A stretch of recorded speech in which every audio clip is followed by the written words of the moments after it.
Guys, may nagtatanong sa akin. Pinapa-English niya yung Tagalog.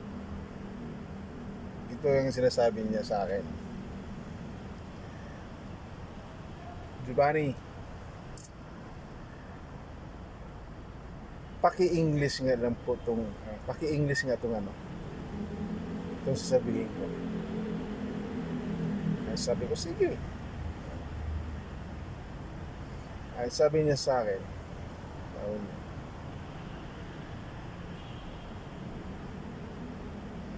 ang uwak, hinang-hina, naglakad-lakad. Hmm.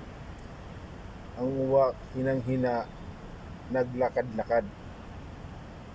Naglakad-lakad. Alam mo guys, sabi ko sa kanya, dawakwak, wik-wik, wuk-wuk.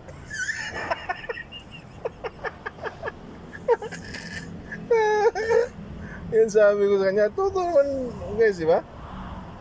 Dawakwak, wik-wik, wuk-wuk.